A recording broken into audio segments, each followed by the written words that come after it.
the sled. Looking up to Sims Marshall. Home run. Down the chain. Marshall. He's got a touchdown.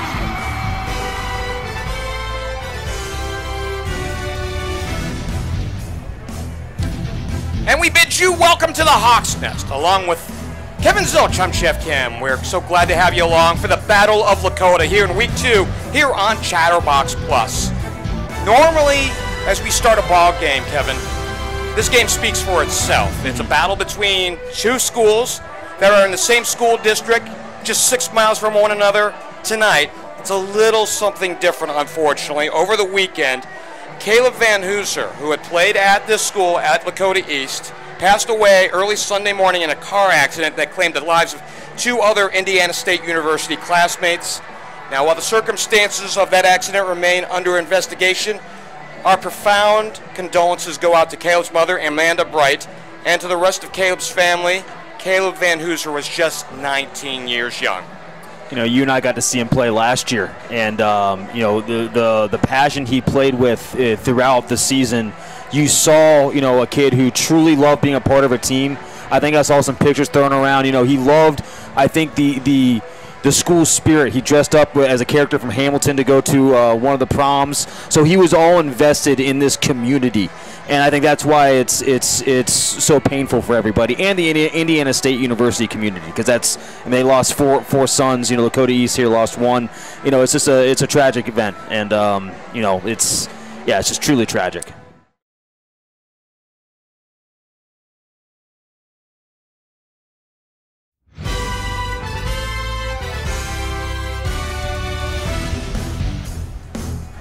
You're ready now. Let's give you the starting lineups here in this ball game. First, for visiting Lakota West, the Firebirds are 1-0. Tom Bolden in his 4th year at the program, 27-7. In his 16th year overall, 159-28. The quarterback is number 7, Mitch Bolden, at 6'1", 202 pounds, a senior. Giovanni Wilson is who we expect to see at running back tonight, along with Luis Gonzalez, the fullback. Split end, Trent Lloyd. The flanker, Josh Fussell, we expect to see, or at least open up that flanker this evening, and Luca Gilbert, the tight end. The line is Todine Curtis, the left tackle. The left guard is Mikey Gertz. The center, Alex Key. The right guard, Johnny Simpson. And the right tackle is Caden Fletcher. The Thunderhawks are 0-1. Lakota East is under the leadership of Rick Haynes in his 13th year at the helm, 67-59. Here's a starting defense. The 2 defensive tackles, L.J. Robinson and Aiden Searveld. The nose guard is Wyatt Pleasant. The linebackers are Ethan Evans, Jake Reisner, Cohen Reap, and Harry Clute. The corners are Noah Troutman, Bryce Taylor, and the safeties are Draven Files and Justin Green. When we look on the other side, when Lakota East takes the field on offense, Aiden Troutman, who wears number 12, is the quarterback, 6 foot tall, 198 pounds, a senior. Eric Davis is the fullback. The running backs are Bryce Taylor and Nick Miller. Andy Vogelman's a split end. Noah Roush, the tight end. Austin Searveld's the left tackle. Aiden Searveld, his twin brother, at the left guard. Harry Klute's the center. Nick Frisch is the right guard. And the right tackle is Eric Pop. On defense for Lakota West, Gabriel Flores is the left end. The nose guard is Kofi Bovey. And the right end is Elijah Davis. The linebackers, 4 of them, Jacob Asbeck, Micah Markley, Mike Brandcamp, and Tabron Benny Powell. The corners are Drew Minnick and Josh Fussell. Malik Hartford and Ben Minnick are the starting safeties. Tonight's referee is John Sagers. Mike Lind is the umpire. Doug Nicholas is the line judge. The linesman is Bernie Bouchard, and Jim Joush is the back judge.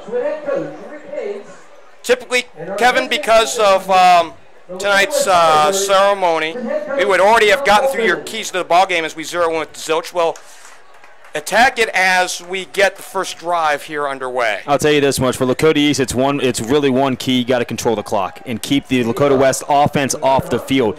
And they have the ability to do that. We saw that last week. For Lakota West, got to start fast. The 2 times we've seen them really struggle offensively, against Moeller, where they started slow and were uncomfortable, and then last week against St. X, where they started slow and were uncomfortable. Luckily, they were able to figure it out at halftime. But here we go, man. Ready. Rivalry week. Time.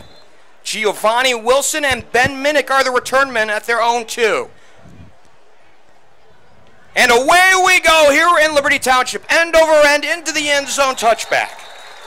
And the kicker tonight, at least to start things off, Randy Gonzalez, who missed a point after a week ago, in that 9-6 loss to Centerville here in Liberty Township. Turned out to be a pretty big missed point there towards the end of that game. And those are the type of things, Jeff, that, we saw it last week with Lakota East. Those are the type of things that, you're not going to be able to do that against a Lakota West squad. You just can't have those type of mistakes. As we mentioned, Mitch Bolden opens up at quarterback. 12 of 30 a week ago for 167 yards, 2 touchdowns and an interception. He gets and wants to throw on the first play. He's flushed from the pocket and now will run for it with minimal yards. And you have a feeling that he wanted to throw downfield, partner, because he had the split end running free in Malik Hartford. Well, he had Hartford down there. That's where he was looking for. He tried to step up in the pocket. The pocket just simply collapsed over him. He was able to pick up at least a half a yard on that.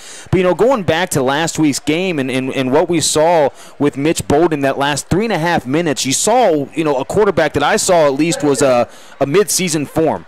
Commanded that entire drive and won the game for him. So hopefully see that out of Mitch here tonight. The throw to Malik Hartford's incomplete. Guarded well by Hezekiah Holloman, who's going to see a little bit more time after the injury that happened that knocked out Stephen Embry a week ago, and he's lost for the season now. Stephen Embry, last week, we saw the hit. I didn't think it was anything big, but, he's now out with a fractured left femur and 3 torn ligaments. So that was a pretty big hit that we saw here, him taking. And obviously, he's very injured on that play. So we'll have to see how he steps up here tonight in his absence. Big third down here for Lakota East on defense. They want a 3-and-out to start off this ballgame with 11:21 frozen on the game clock. They motion Lloyd to the right, and now the roll right and the look for Lloyd. He's got it for the first down. Trent Lloyd, his first action, his first look, his first catch of the year. And what you saw there, you saw Mitch Bolden progressively go down his progression of receivers. He looked deep, came down, saw Trent in the middle there, and that's where he hit him. And that's what you got to do in those type of situations. You don't need a deep ball there. You just got to get the first down and continue the drive along. And that's exactly how Mitch commanded those first 3 downs for Lakota West, and now has them in a prime spot, a good first and down situation for the Firebirds. A pickup of 20, and we have a little story about Trent after this play. And the quick hand to the running back for a couple of yards. A dive play to bring up second down. Now the message on this is I had chatted with Trent last night, and he had been held out due to injury a week ago against St. X. And I said, "Are you ready to go tonight?" And he said, "Yeah." He said, "Get ready." He's ready, and I know that pained him to have to sit out that big game. That's the St. X Lakota West rivalry, I guess you got to call it now, right? Has been fuming for years, so I know that he was in pain not being there. I'm sure he's happy to be out there with his brothers tonight. Roll left for Bolden, and a first down as Hartford splits the defenders and into East Territory across the 40-yard line. A big first down. Well, this is where Money Mitch starts getting it going. Is it Money Mitch or is it, I don't know. He ran for 22 times last week, so I know the money part is about his arm. I think we might need to start thinking of him as a running quarterback now, running 22 times. That's not what you want to have your quarterback do in the first game of the year, but, hey, nonetheless, he picked up yardage and was their leading rusher. Ball's on the 37-yard line, 18-yard pickup, 1st and 10 in East Territory, and Bolden will call his own number and dive forth, and across the 30 he goes into the linebacking core. Well, one thing I noticed about Mitch, I was Moeller's public address announcer for baseball, and when Lakota West came over and played them, I looked at Mitch and I go, he looks like he's grown 3 inches since I saw him against Moeller last year. He is a big, tall quarterback that, obviously can run. That was a designed quarterback draw play right there. He picks up 8-9 yards, a pop like that. If you have a quarterback that can be that dual threat, my goodness, your money. Now, you got to be very selective when you do that because obviously injury is a big part. You don't want to get Mitch hurt. Another run play. Trent Lloyd, it looks like, had gotten the ball, and he's going to run the ball, it appears, a little bit more. Or was that 24? So that might have been, it was Gonzalez. So Wades Gonzalez gets the carry, beg your pardon, and not Lloyd. Well, again, just get the first down there. Keep that drive moving along for Lakota West right now. This is big. This is what Lakota West wants to do. This is their style. First down, first down, first down. Keep that drive moving, especially early on in the game. Ben Minnick is a flanker to the right. And we'll see if they go to the air on 1st and 10 at the 25. Motion on the line. No one's going anywhere with 9:17 to go. And it's a false start against the offense. Well, you know, mistakes are going to happen, but those are the type of things that just are absolute drive stoppers right there. You can't have that. You got to be disciplined on the offensive line or really on the edge. I'm not sure who jumped there. You got to maintain discipline. Lloyd and Minnick to the right. And Bolden looks that way, and now he'll take off and try to regain a couple of yards after the false start on the last play. Bolden only, go ahead. No, I was just going to say, I couldn't tell if that was a designed RPO. It almost looked like it was an RPO, and Mitch decided to pull it down. You need to make sure on the RPOs, that's a huge thing now in today's game. It's almost the new option. And you have to make a decision, a clear-cut decision, but you also got to make sure that you also kind of fake out the offense too. Don't give it away with what you're doing. Mitch right there, I think, might have pulled the ball down a little too quickly and didn't quite have that Lakota East defense convinced he was going to throw. 3 to the right. Bolden looking, home run down towards the end zone from Nick. Touchdown! 6-0 West on a 26-yard strike from Bolden. We talked about it last year that Mitch Bolden needed time after baseball to get his arm back in that, that groove. I don't think so. I think he's in mid-season form right now with that drive right there and what he did last week. Second touchdown of the year for Ben Minnick. And we have a flag on the play, and this one's coming back. Yep, it's coming back. The flag is sitting right there at the 30-yard line close to the Lakota East. I didn't see what it is, though. So, wow, take the touchdown off the board. That's a costly penalty. But the way they're backing up, it's at least holding. But I'm looking at West, and they're going back out towards the visiting 45-yard line. Yeah, that's a big holding call. I mean, that's huge. Look at the field difference now, the score difference. You take everything off the board right there. It's those penalties, Jeff, that, my goodness, they will kill you every single time. They go tight to the right side on the near hash mark. Bolden gets the ball out of the pistol. Now he looks again, another home run, and he throws it up for grabs, incomplete. Minnick was in the vicinity, but Brennan Remy, who had such a huge game against St. Nick's a week ago, was the deep threat on that play. Oh, he had a big game last week, and that was the big deep threat for Lakota West. And right there, a little underthrown ball. Got to get that ball down the field. Give your guy time to get to the end zone and get that score. Put it over him. Either we catch the ball or nobody catches the ball. That's the rule in that situation right there. Lucky for Lakota West to get out of it and get right back. But now, I mean, a huge 3rd and 22 to go. There's not many things on the play sheet for 3rd and 22, Jeff. Well, except for the deep ball, right? Yeah, except for the deep ball. There you go. They got the weapons to do it. 4 for 13 a week ago on 3rd down. That's 31%. They're 1 for 1 so far. Bolden gets in a roll right. And he throws the short route to Fussell, who makes up some yards and now cuts through the middle. He has some room out to the 15-yard line. He has the first down. A pickup of 22. Great play call by the offensive coordinator, Jerry Bowchamp, because what he did right there, he said, listen, it's 3rd and 22. I got to get the ball in the hands of my athletes and let them do work in space. We're going to get points out of it, either 3 or 6. That's exactly what the doctor ordered for Lakota West. Get your ball in your athletes' hands and let them do the work, and that's what he did. We talked to Tom Bolden prior to the ball game. We've talked about Josh Fussell, and he says, I'm crazy not to put him out there on offense. Right. It's Lloyd as a flanker to the right. Triplets to the top side. And Gonzalez has the ball to the 10. He splits the defenders, and a good run for Uedes Gonzalez. And the first one to meet him was Austin Sieverfeld to bring up 2nd down. Oh, you'll hear Austin Sieverfeld's name all over the place. I call him a Swiss Army knife. He punts, he kicks, he plays D-line, he plays O-line. I don't know. He might have been in the band at halftime playing the trumpet for all I know. I mean, the kid does everything for Lakota East. He's going to have to right now really buckle down. Remember last week, though, Jeff, this is where we saw the Lakota East defense actually rise up and shine, was in their goal line stands against Centerville. So we'll see if they can have that same success this week. Doubles to the near side. Bolden motions Remy, and Remy gets it off the hand, off the edge, and he pushes the ball up towards the 5. That's awfully close to where he needed to be for the first down. See, it looks like he might be about a yard. Wow, they did not give him a great spot there, about a yard short. L.J. Robinson, the defensive lineman, on the stop. And what could have been a 3-and-out at the beginning of this game is now working on a 13th play of this drive. Right, yeah. And another third down situation. We're going to call it 3rd and a short 2. The ball outside the 5-yard line. See if Mitch calls his own number on 3rd down and motion again. And it was a hand coming around to Lloyd, but before they could get that started, it's offsides. Whoa.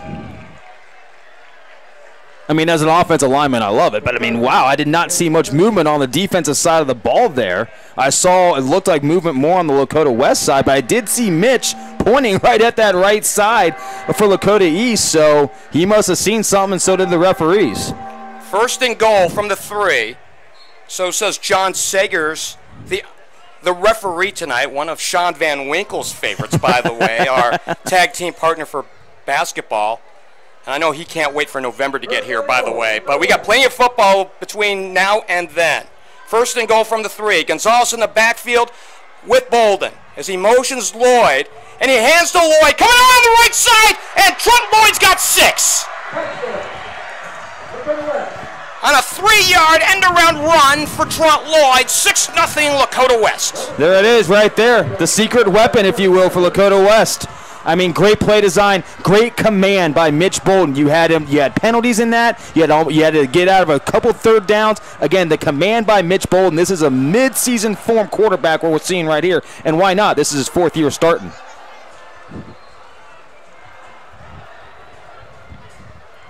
As we await the point after, it'll be Tyler Bond off the hold of Aaron Peters, and it is good. 7-0 with 5:54 left to go. 13-play drive, 80 yards, 3 penalties, including one that took back a touchdown. This drive could have been a 3-and-out. Instead, it evaporates half the first quarter off the clock. It could have been a 3-and-out in multiple different situations, throughout that entire drive right there, which is truly the most amazing part of it. And I think that goes back to the command and control that Mitch Bolden has over this offense. He showed it last week. He's continuing it down the field this week again. The command and control, if you can have that from your quarterback to be able to get in those situations right there and overcome them. How many times do you see quarterbacks that can't do that because they just don't have that mental prowess? He obviously does as a 4-year starter. So the big play on that, aside from the touchdown, the payoff on the drive, that out route that went to Lloyd for big yards on 3rd down that allowed that drive to keep going. And, and as tough as it went for them a week ago, 4 for 13 on 3rd downs, they're really doing a great job. Yeah. No, I think what you saw there is they overcame that. They could have gotten in those situations again like we saw against Moeller and against St. X in the first half there. But, again, great job by Mitch Bolden. Now it's the Lakota East offense turn to come out here and see what they can do. Andy Vogelman, Draven Files, and it looks like Files from the 5. Angles right, 10, 15, doesn't get much, and he is whacked by Tabron Benny Powell.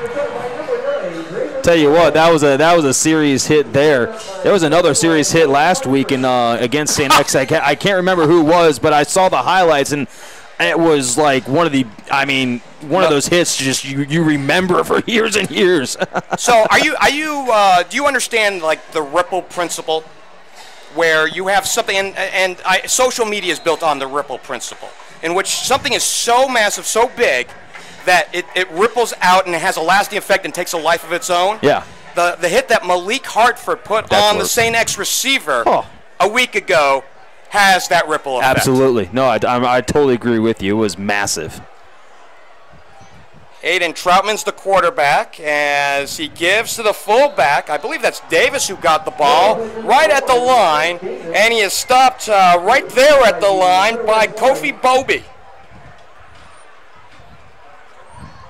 Well, one thing I just saw right there, Coach Haynes opened up in a 3-wide receiver set, which is unusual for his offense. You don't see that very often. He had 1 out to the side and 2 down here. He's usually very compact, very tight, especially early on in the game, running that kind of wing T orbit motion offense that you kind of reminds me of the old Coleraine days.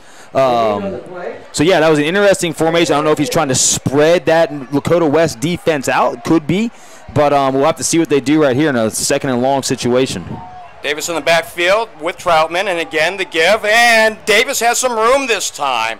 Gets 5, pushes right into the line, and a good job for Eric to bring up 3rd down, and we got a flag at the end of the play as well. Yeah, you're going to have a late hit over here. It was, I believe it was Aiden or Austin Sieverfeld. I couldn't see the other 7.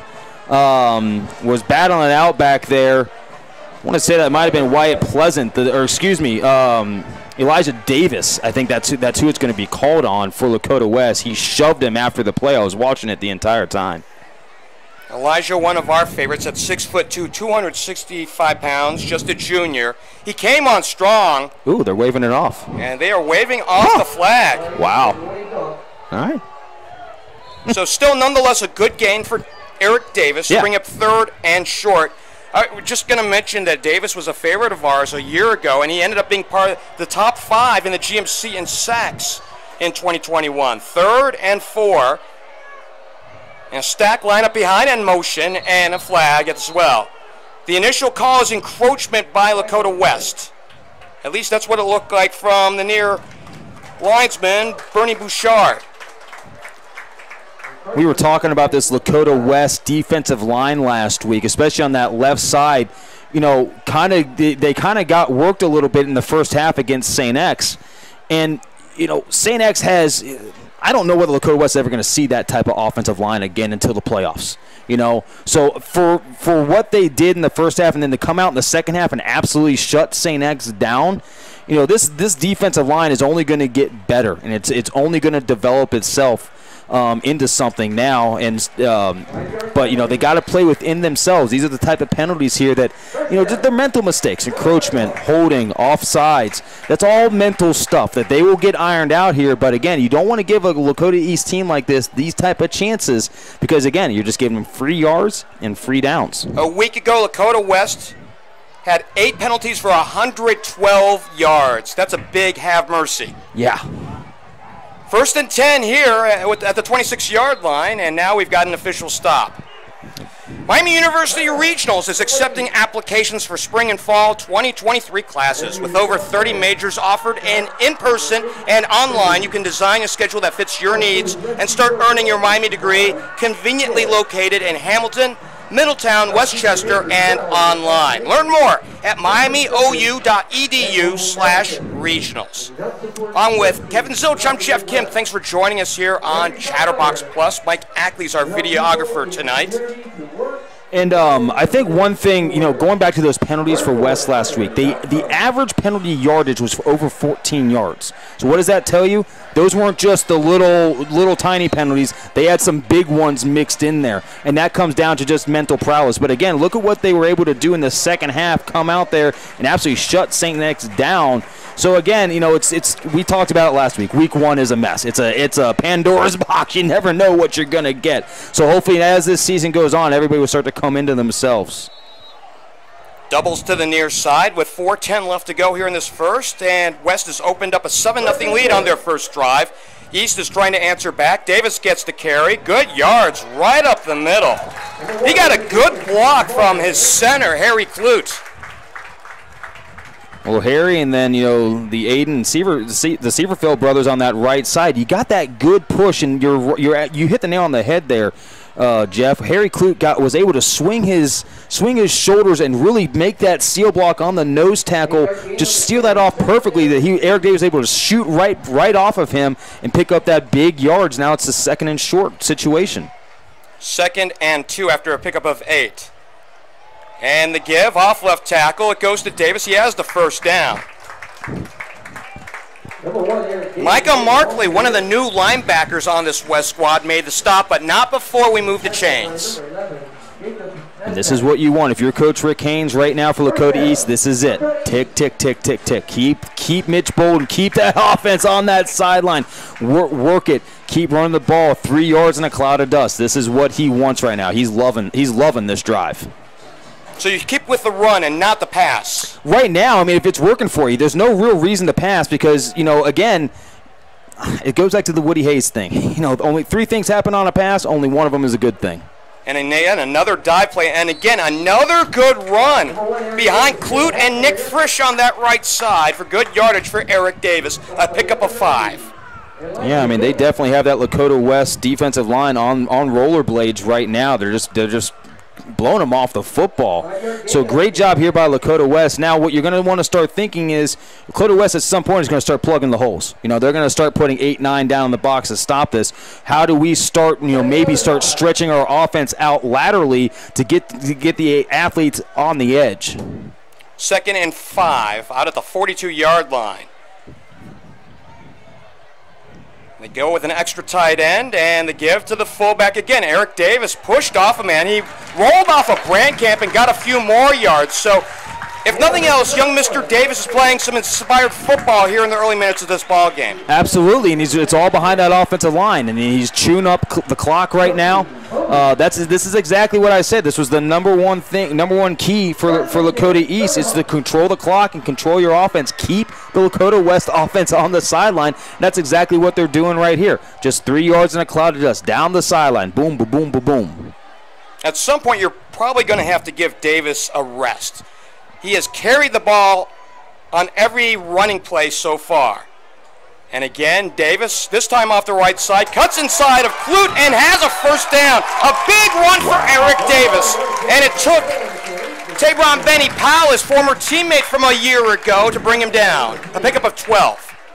Again, he's getting such great push up front by the Seaver Felds, by Harry Clute, by all those guys down the offensive line. They're getting amazing blocks off up front. That means their first steps are really nice and quick. They're staying low as well, and that's how he's able to sneak through there, and then he's keeping his feet turning when he gets in there. That's why he's able to do the spin moves and was able to get out of some of those tackles. He keeps his feet moving when he's in traffic. Great job there by Eric Davis.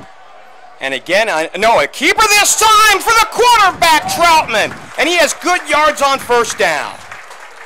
A pickup of 7 on the play as we melt the clock to under a minute here in this first quarter. Well, and that's how you give Eric Davis those type of breaks right there. You honestly now start using him a little bit more as a decoy. Okay, start running some more fakes, quarterback keepers like that. That'll keep the Lakota West offense at bay and really keep them thinking where is the ball going. Second down and 3.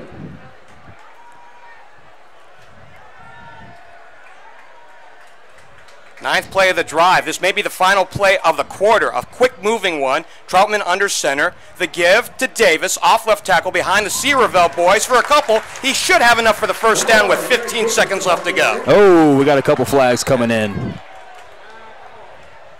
So we have 15 frozen on the clock. Elijah Davis on the stop as we wait to sort out the flag. Looks like there was a late push by Austin Seaverfeld. I didn't see what happened before that. I just know that he was the last one there, and I saw the last push. And unfortunately, right, it's always the last guy that gets caught. Right. And yeah, they are marking it back. It looks like it's going to be a foul on Lakota East. So negate the run, the first down run for Davis. 15-yard penalty. Did we hear 15? Yeah, I think that was a personal foul. And we'll see if they get this play off before the clock runs out. They're going to come to the sideline, and we're going to call it a quarter. So a fast-moving one here to be sure as Lakota West gets on the board. 7-0 as we go to the break here on Chatterbox Plus.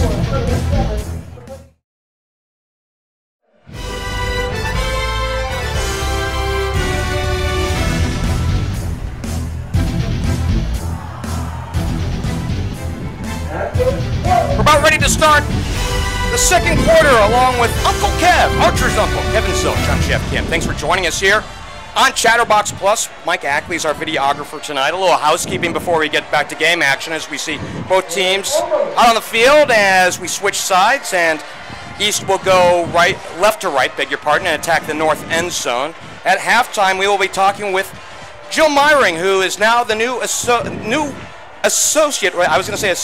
new athletic director. Easy for me to say, right? Yeah. She's the new athletic director here at Lakota East. And we will chat with her at halftime. Troutman fakes the pitch and gives to the first man through, and Davis has some good yards off the left side, almost got all of it back.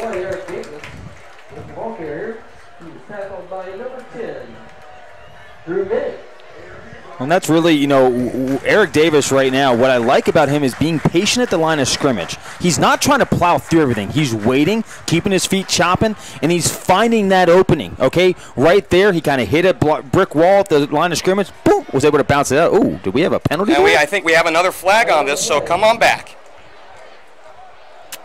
I'll tell you what, you know, we've talked about in our previous broadcast, when you run a wing T offense like this, that it's not designed to go backwards. Penalties, you know, backwards plays absolutely kill this offense right here, because it's not a passing offense or a pass-heavy offense or even a pass-medium offense, really. It's simply a run-oriented offense, and anytime you move backwards, it's really hard to get that offense regenerated and restarted to get that first down. Meanwhile, Eric Davis, who has run the ball a lot here in this game, has already had 40 yards. We'll see if he gets to tack on here as Davis gets the tackle or moves it off the left side. Off tackle, and he gets about 9 on the play. Elijah Davis in on the stop. Well, what you're starting to see Coach Haynes and his offensive staff start doing now is they said, okay, we ran him really hard up the middle. Now let's start getting him to the edge and start letting him run. You've seen 3 plays now back to back to back where he's been an edge, basically rushing off the edge of his offensive line. So they're really trying to keep the Lakota West defense really confused. Are they going inside, outside? And if you can throw in now that passing game, then you really got them on their heels. So we've seen Eric run and slip, you know, around men. He's not really gone to the counter so far as they go tight to the line. Davis the lone back, and again, Eric Davis into the line, and nothing doing this time. The first one in is Elijah Davis. Well, what you saw there was they basically Lakota West brought another defender down on the line of scrimmage. So you're going to start seeing them do a lot of different fronts, a lot of different movements. They kind of run that 3-3-4, 3-3-5 with that moving rover backer who's really, you know, kind of all over the place. You'll see him maybe in a free safety position. You'll see him down the line of scrimmage. So it gives you versatility that, hey, we need to stop the run right now. Boom, we can do that without, you know, changing our entire defensive scheme.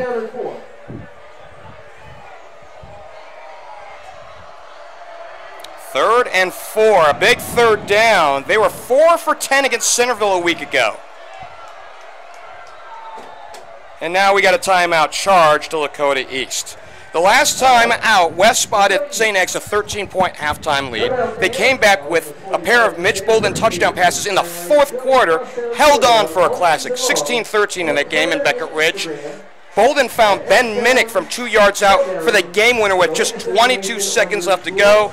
Meanwhile, East lost its season opener, as you saw right here on Chatterbox Plus with my partner and myself. Against Centerville, 9-6, Eric Davis had 55 yards on 16 carries, accounted for the lone Hawks touchdown from 3 yards out. And I'll tell you what, you know, I watched that last drive. You know, I saw obviously our feed from it from Chatterbox. I think I found 3 or 4 other angles of it on Twitter all over the place. And, I mean, just the command that Mitch Bolden had. He ran for a huge 20-yard run and a first down. He threw the ball. He stepped up, made throws that, like I've said, really you see in a seasoned quarterback or a mid-season form quarterback. So, again, you know, that command that he has is only going to get better and get stronger as the year goes on. But here right now, Lakota East, big third down play here.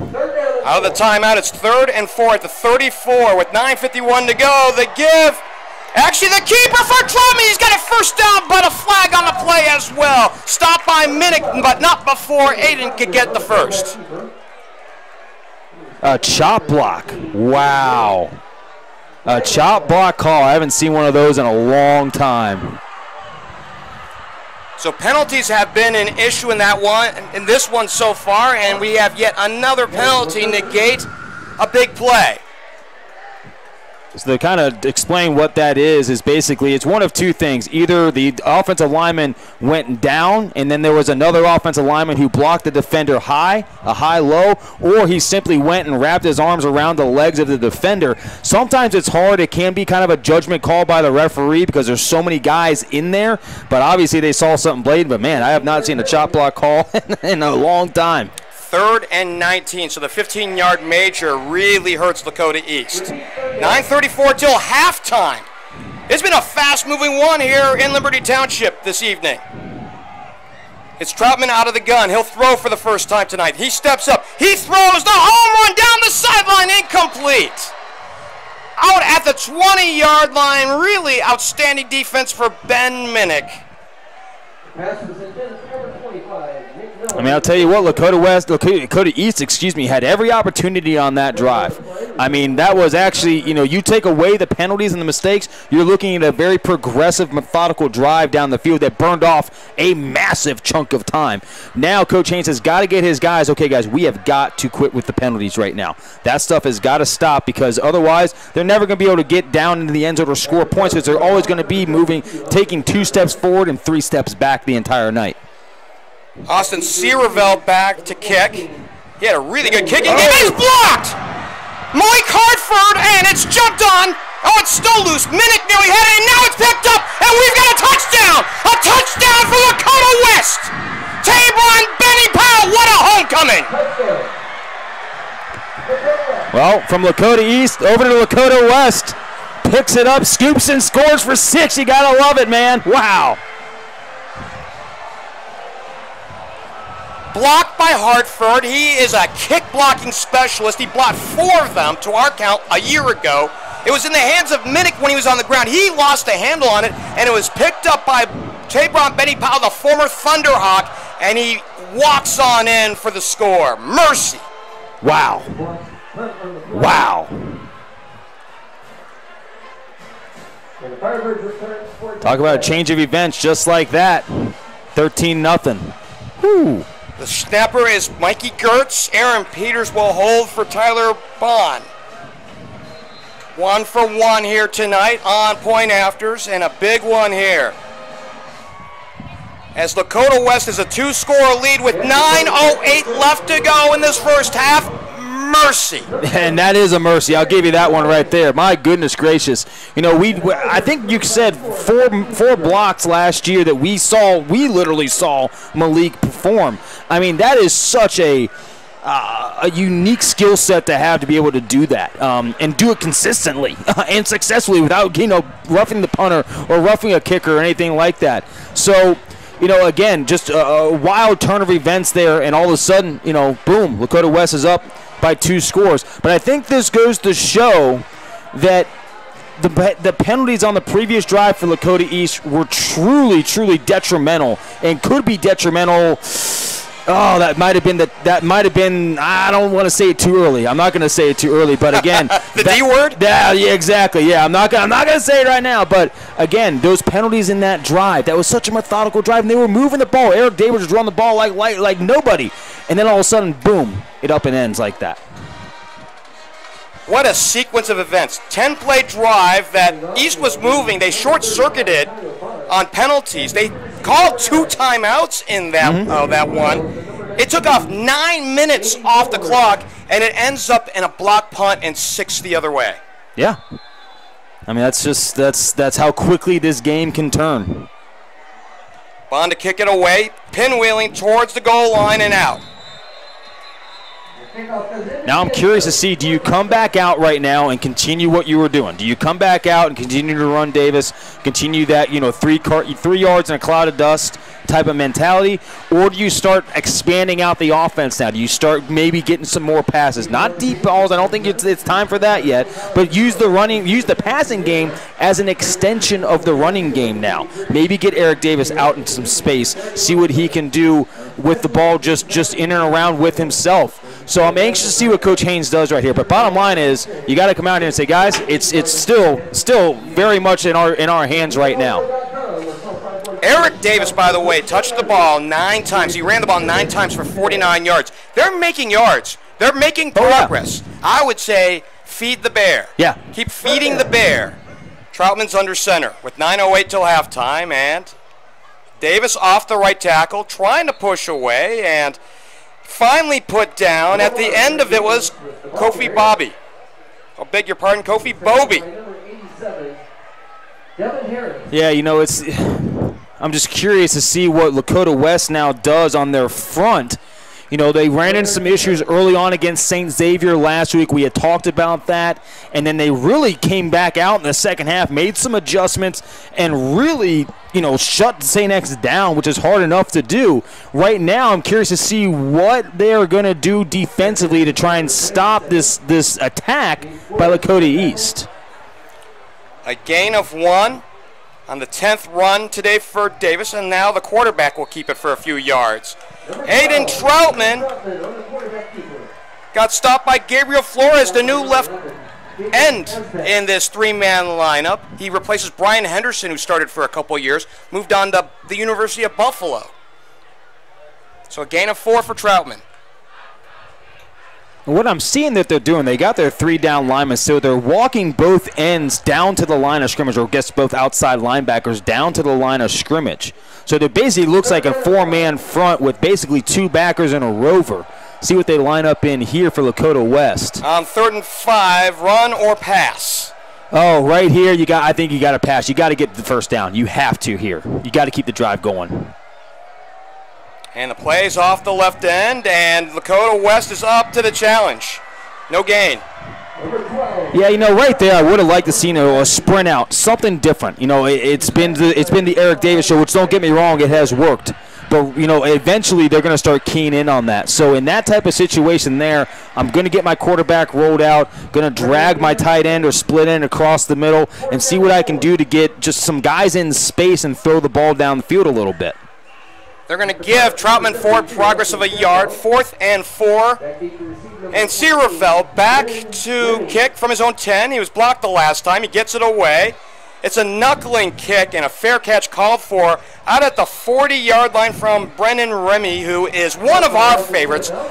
Truly funny dude. Held court when we saw him the last time at the Firebirds show last year, and a shortstop on the baseball team. So obviously, you know, Lakota East didn't come out and wasn't able to form on that drive. We'll get to see Mitch Bolden, which I feel like we haven't seen Mitch Bolden in the offense in forever. Because guess what? We haven't since the first drive of the game. So get to see what they're going to do here, where he and Coach Jerry Bouchamp are going to draw up here on offense. Bolden out of the gun. He motions Remy, and we've got motion. Oh, offsides. Yeah, looks like he's going to go against Lakota East.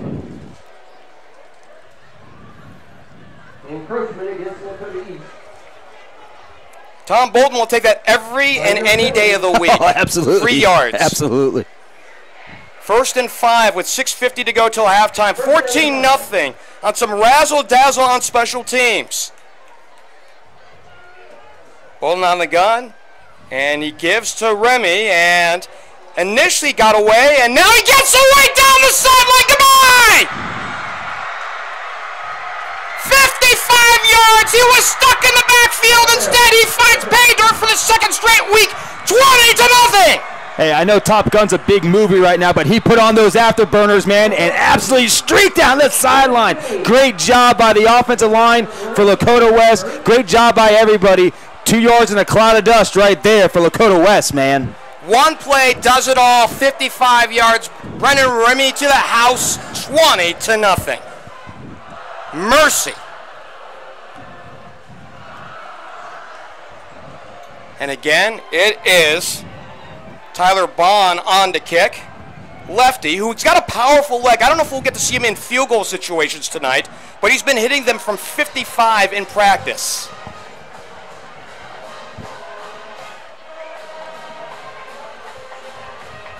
That may be our play of the night, by the way. Oh, that might be. Kick is up and through, 21-0 here in Liberty Township with 6:38 left to go. We said one play does it all. Officially 12 seconds off the clock after the 5-yard penalty. It was a 55-yard touchdown run from Remy. The point after from Bond is good. The brand new score here in Liberty Township is 21-0. I mean, that is what Lakota West can do, and that's what we've seen Lakota West do all last year, is those quick hitters. Boom. All of a sudden, they're down the sideline and scoring. So that is Lakota West's game right there. That is what they want to do. That's where they're comfortable at. And so again, great job again by Mitch Bolden finding Remy, and then great job by Remy keeping his feet moving. He had he was stopped there for a minute. He kept his feet turning, and then boom, hit those afterburners and streaked right into the end zone for a touchdown. We'll give you a scoring update or a scoring summary on this game here in a minute. I think we're just simply trying to catch our breath. Yeah. After what we've seen, it's like watching a cobra in action. It's a quick strike on big plays. And that's been, outside the first drive by each team, that's what we've had so far. Yeah. Bond to kick from his 40. And this one will go into the end zone 8 yards deep. To start out the scoring with 5:54 left to go in the first period, it was a Trent Lloyd 3-yard touchdown run around the right end, point after good, capped off an 80-yard drive, off 13 plays, 7-0. And then the block by Malik Hartford, picked up eventually by Tabron Benny Powell down the left sideline, unofficially a 30-yard fumble recovery and a return for a touchdown, point after good, 14-0. And then the Remy explosion. He came off the left end, and it looked like as he was going to the sideline, partner, he was going to be stopped for maybe even a loss or no gain. Instead, he cut it back inside. Nobody was home, and he had clear sailing. You got to stay home with the backside on defense. That's your number one goal, is you got to stay at home. And then if you don't do that, that's exactly what happens right there. Number 1, Eric Davis, up the middle. So another play for Eric Davis. And I think if you're going to try to stay in this one, it's got to go to Davis, right? Because at some point you hope that your best runner, the best threat on your team, can break one. Well, you got a big gun, you got to shoot it. So, right now in here, you got to give the ball him. Now, what I want to see him in space now. I don't want to see him up the middle. I want to see him get out on the edge. And that's really where I think Eric Davis, if they're going to get back in the game, that's what my game plan would be for Lakota East. 2nd and 8 after a gain of 2 for Davis, and a flag coming in from the referee in the offensive backfield. And the initial indication that it's going to go against East. So I think that's a legal substitution. I have to go back and remember my referee signals. So in life, as we wait here, I understand holding, I understand pass interference. I think those are effort penalties. But whenever you have things like a legal substitution or, people getting on the field because they're too excited, and that's just a sideline warning, right? Those are the things that drive me nuts. Oh, yeah, 100%. And believe me, it drives Coach Haynes nuts. It drives Coach Bolden nuts. They're the worst, because that means you're unorganized. Something's wrong organizationally on the sideline, and that drives you nuts because that's what you practice all week long. So did they mark off anybody? We seem to still have 2nd and 8, and they seem to be still lined up at the 22. Well, they're talking on the far side there with Coach Bolden. He's out there talking with the referees now. And he's got an earful right now of the line judge on that far side, Doug Nicholas. 2nd and 8 as we resume play, and much ado about nothing on that last one. Back to passes, Troutman. He throws incomplete. Out to the near sideline, trying to pick things up again. Looking out there for Jake Reisner, who doubles as a tight end. He's normally the starting linebacker as well, and covered by Ben Minnick. No, I mean, he was there. Aiden's just got to make that decision, make that throw a little bit quicker, and give your tight end a chance to plant his foot and get upfield. There, even if he catches the ball, he's catching it into the sideline. You're only going to get maybe a half a yard, 2-yard gain on that. So 3rd and 8. And again, we had mentioned about ripple effects. Right now, scoring has been a ripple effect here for Lakota West. Troutman back to pass again, flush from the pocket, now on the run, signaling down the field, breaks away from Minnick, and now is gang tackled out towards the 30-yard line, awfully close to where he needed to be for a first down. I'll tell you what, great block downfield by the running back, Bryce Taylor for Lakota East. And that's the key on those type of plays like that. You got to have guys that may not be involved in the play blocking downfield, and that's what's going to happen right there. He got a great block by Taylor. He was able to make moves and adjust off of that. Now you got a first down, fresh set of downs. You keep the drive moving. Hayden Troutman ran for 11 times for 30 yards a week ago. He needed 8 on this play, got all 8, and they moved the chains. 1st and 10 with 5:14 to go till halftime. 21-0 Lakota West. And the hand, it goes to the running back off left tackle behind the C. Ravel boys. Nothing doing as Elijah Davis on that side of the ball said, nah, baby, nah, and it's a stop. Yeah, Brandcamp finished him off. It's a pickup of 2. They've definitely, you know, this Lakota West defense has definitely kind of come into themselves now. They're not on the rollerblades being blown back. They're getting lower. They're gaining leverage on the Lakota East defensive line. Again, I think you got to get your athletes now in space more. Get Eric Davis the ball off the edge, bubble screens, whatever that looks like, you got to get him in space.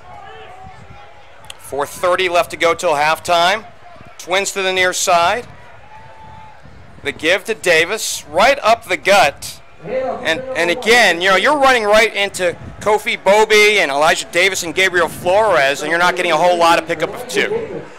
And I'm not saying you need to just go chuck the ball downfield, you know, 40, 50 yards. I'm not saying that at all. What I'm saying is you make your passing game an extension of your running game. You get the athletes the balls in their balls in space, and that's what we're really looking for right now. You know, running them up the middle, at some point they're going to go, okay, he's getting it right here up the middle every time. 3rd and 6. Let's see what Troutman can do from under center. Delay, and now flush from the pocket and dropped in the backfield. Sacked. Wow. Elijah Davis. And he might be down there, Jeff. Number 90, Elijah Davis, and number 3, Bernie Powell. I mean, Benny Powell came in to clean up, and it appears that Aiden Troutman is the player that's down. We're trying to take a look. Obviously, as you're looking at it on your screen, that you're not going to be able to see the view on that.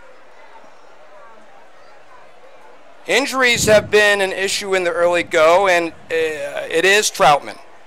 So we did already lose, unfortunately, Stephen Embry, who's a starting safety on this team, last week. He got the punt was already away, so we were already focused on the ball. So the only thing that we could surmise what happened to Embry on that play is, as he was running back, he got tripped up with somebody particularly big, and it twisted his leg, his left leg. He fractured a femur and tore 3 ligaments. Surgery was successful, have a full recovery, but he is done for the year. And our best wishes, our well wishes to Stephen Embry. I'll tell you what, that was a kind of a bizarre injury. I mean, to fracture your femur bone, that's a very thick bone in your body that you have to exhibit a lot of force on, as we see Aiden get up there, which is always good to see him walk off the field. You know, that the offensive line, though, for Lakota East, though, has really got to step up, especially in the passing game. And, you know, that's one thing with this offense. That's not exactly what they're used to doing. You know, Aiden was on a sprint out there, and he had 3 guys in his face almost immediately. And anytime you have that, that's never a good thing for your quarterback, obviously. And he was, to be perfectly honest, he was sandwiched. Elijah Davis was the closest one to us that we saw, and apparently he got sandwiched in between him and Tayron Benny Powell, who's been a big factor in this game already. So the ball's at the 26-yard line and another punt.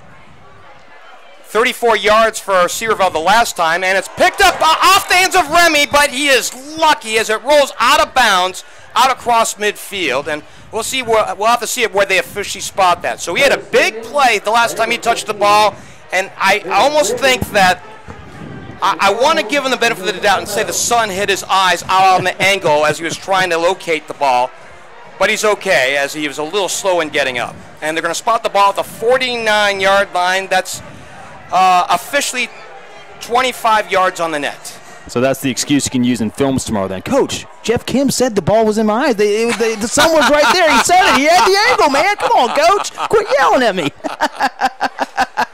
I don't think Tom Bolden's going to buy that. I don't think so either. Otherwise, you might be getting a really angry phone call. Well, it was fun. Like today, I know you and I had gotten a chance to say hi to Tom just briefly over at midfield, but I got a chance to talk to him for about 15 minutes today. And we were talking about things like obviously the last game, how proud he was of Mitch, not just as his coach, but as his father. That's cool. And last week was a really defining moment for Mitch Bolden, who's back on offense, 1st and 10 at the 49-yard line, as he hands to the running back. And is that Lloyd off the left side? It was, yeah. So Lloyd is running, lining up that running back right now, and he picked up 5 on the play. Well, when you got a player like Trent that you can put in those different positions and he's able to perform well, I mean, that is just gravy for an offensive coordinator. When you got a guy that, and what that does is it doesn't allow the defense to key in on him. You don't know where he's going to be. You know, he's covering him. No, you're covering him. You know, he's all over the place. So you got a guy like that, a kid like that on your team, whoo, that's money. So Lloyd will move out. Second down and 6. They're going to call it a gain of 4. Now Lloyd's in a slot to the right. Triplets to the top of your screen.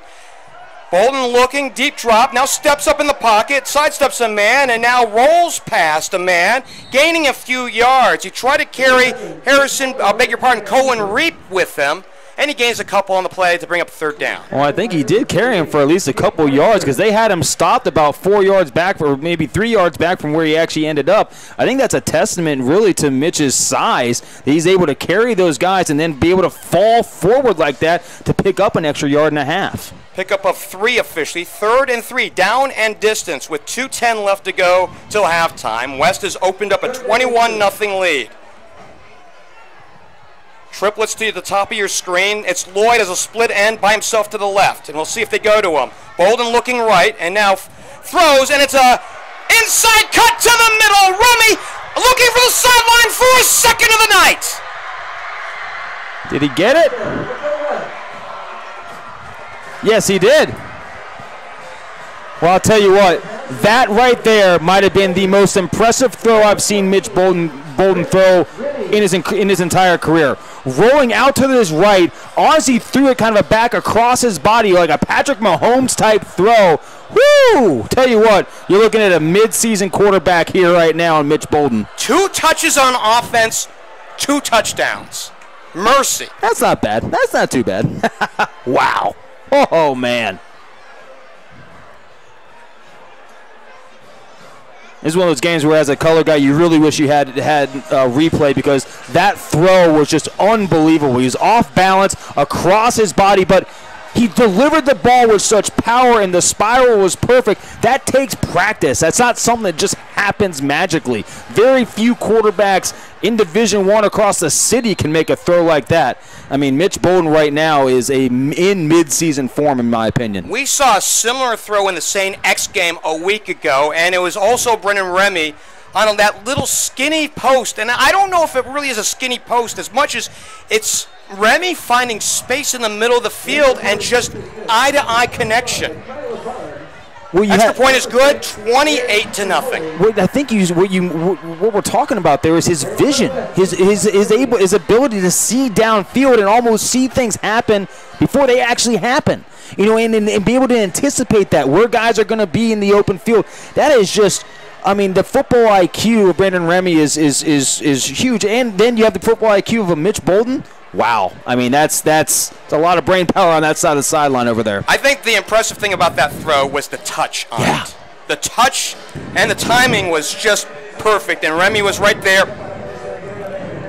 and he let his natural abilities do the rest as he went across the field right to left, and no one was able to catch him, so he had an extra afterburners here, unofficially 34 yards on the touchdown play, capped off a 3-play drive. It goes 49 yards, and it took 1 minute and 32 seconds off the clock. 28-0 after the point after. Goodness gracious. This thing has opened wide up now.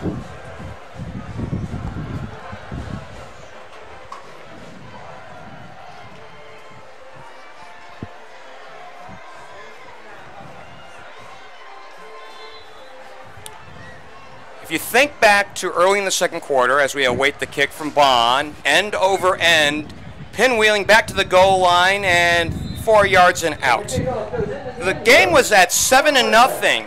About 3 minutes into this second quarter, and West, by proxy of a block kick into a touchdown by Tabron Benny Powell, the end-around run by Remy, and now 3 plays on this last drive, and the touchdown pass to Remy from Bolden.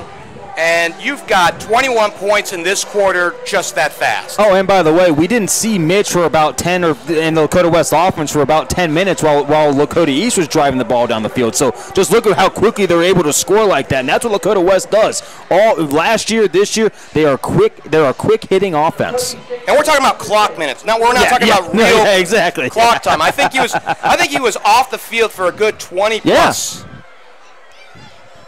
First and 10 at the 20.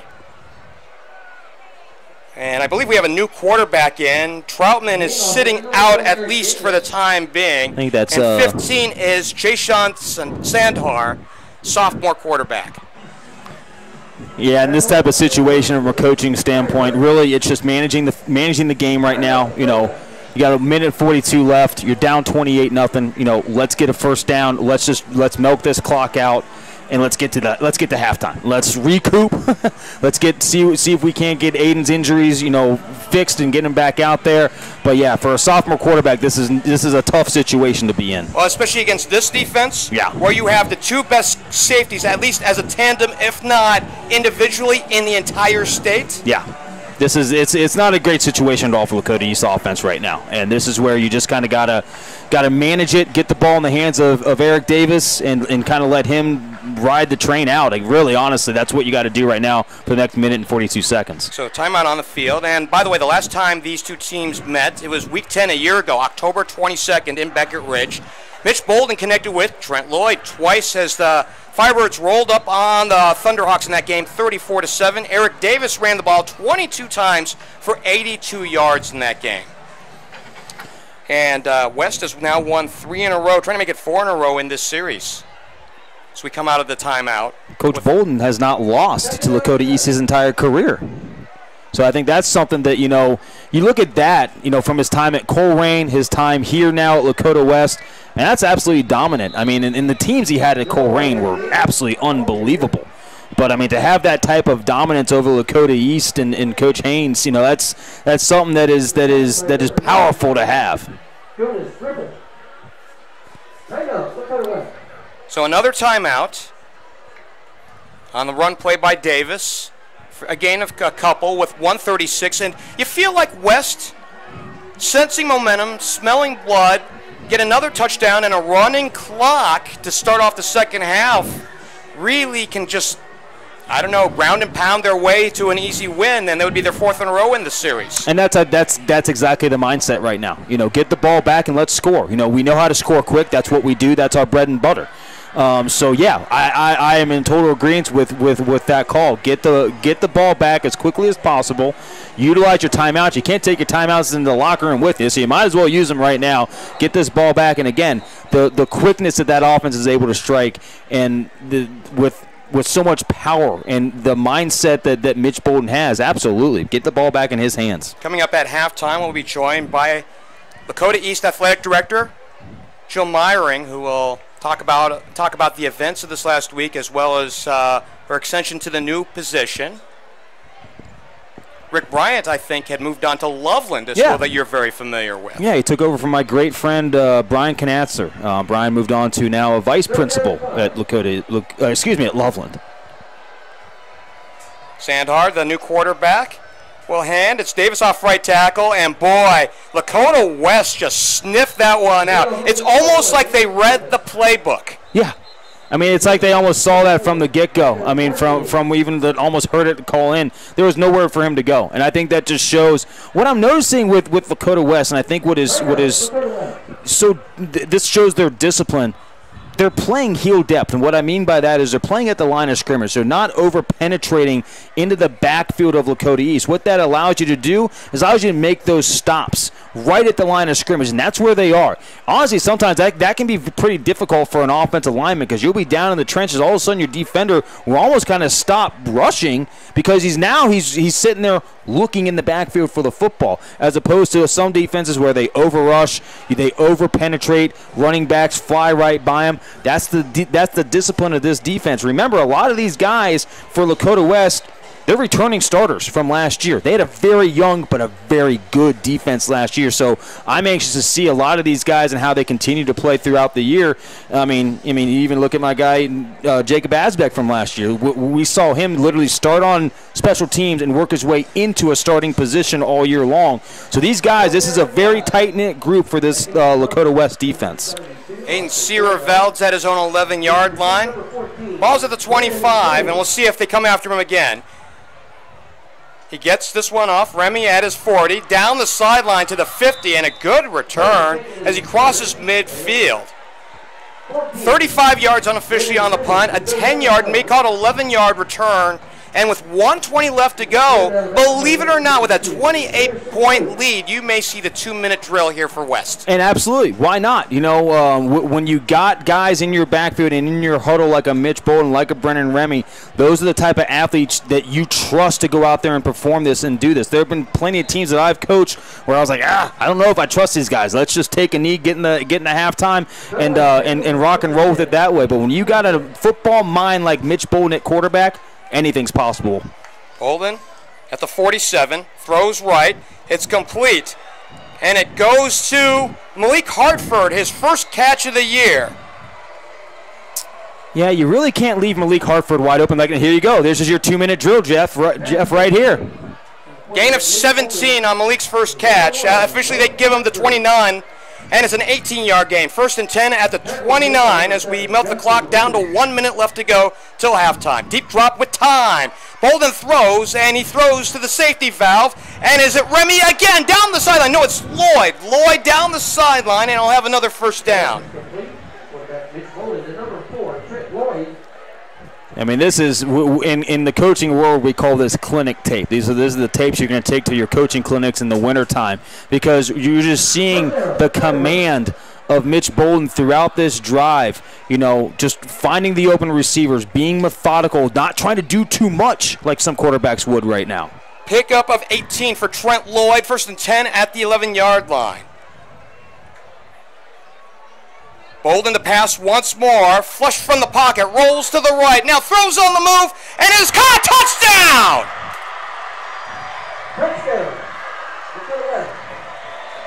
Wow.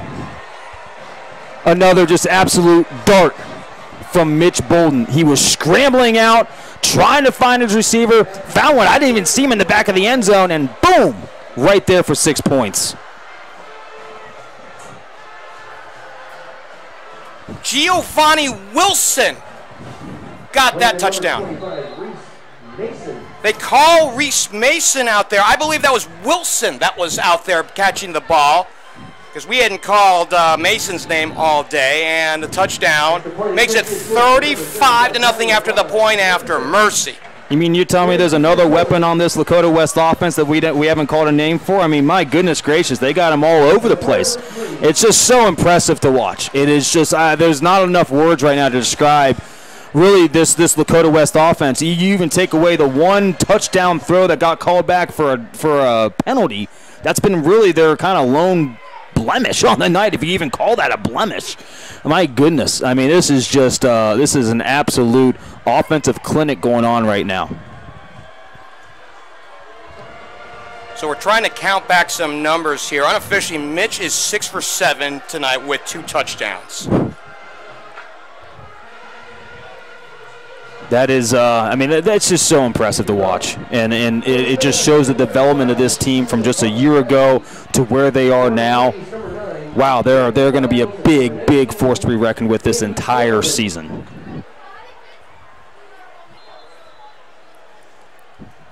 Seven for 8, 140 yards, 2 touchdowns. Kickoff is end over end to the goal line and out. And I don't know about you, as we now officially have the running clock on the precipice now. 35-0. I almost feel like, given if you got your backup quarterback in there, take a knee and regroup. Yeah, I mean, that's exactly what I would do here, Jeff. You're 100% right. You know, there's no sense in going out there. You got a sophomore quarterback in there. Your starter's down. Take a knee. Let's get to the locker room. Let's regroup and try and figure this thing out. You know, they have a long road to go, and unfortunately the offense that they run is not one of those strike fast and quick offenses. It's usually a slow, methodical offense. So they're going to have to come up with something at halftime to really stifle this Lakota West defense. But I don't know if they're going to be able to. I really don't. We've got Sandhar again, now off the left side, and the running play. And it looked like it was a late hand. Yeah. And it was Davis again, no gain. Davis again on the stop as we melt the clock down to 30 seconds. 35-0. And you wonder for Davis how long they're going to keep him in there even in this type of situation, because, I mean, he has just been – he's their offense. He is their offense. That's really what they got right now. But, I mean, my goodness, you also got to protect the asset as well. We'll see if they get one more play off as we melt the clock down to 5 seconds. Play clock shows 10, and they will run one more play as the quarterback will keep for a couple yards, and we head to the half.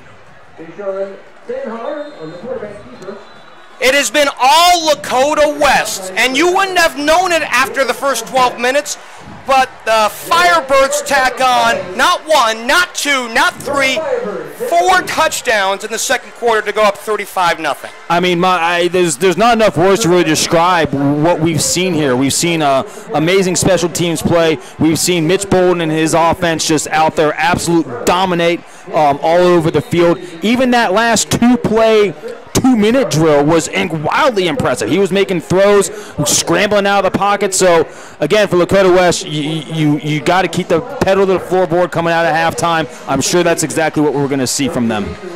Coming up at the half, we'll chat with Lakota East AD, Jill Myring. We'll also hear the sounds of the marching Thunderhawks. Again, your score at intermission, 35-0 here in Liberty Township. Have mercy. Come back with more here on Chatterbox Plus.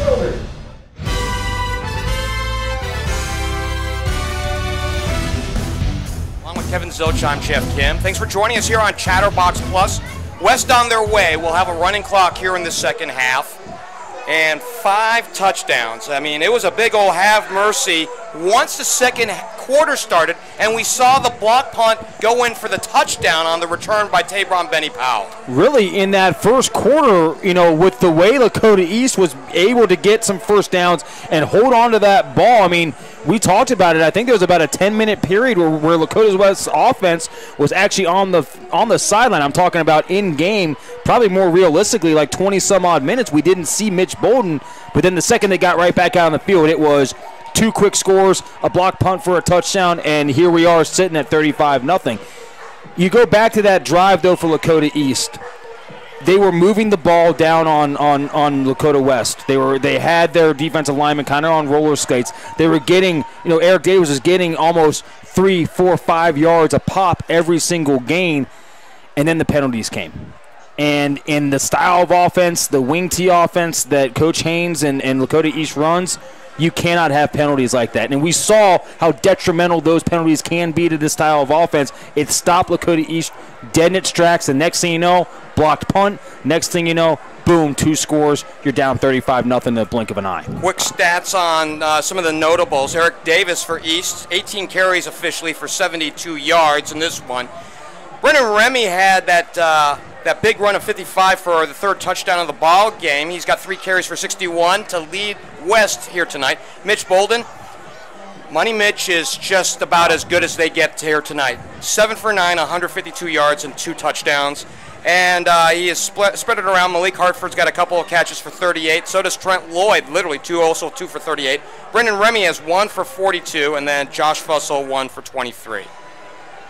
I mean, you just look at the stats, and I think it's even more impressive to watch Mitch out here play the game. And you and I saw him last year, week 1. I think we saw him in week 2 as well. You know, he had some time that he needed to get his arm going. He came back from baseball. It was kind of a slow development a little bit. Not this Mitch Bolden, not here tonight, not the 2022 version. I mean, this is something that is a true prowess at quarterback, looking like a mid-season veteran. I mean, he is a veteran. He's been at the starting job for 4 years now. Perspective as we look to other scores here coming on up.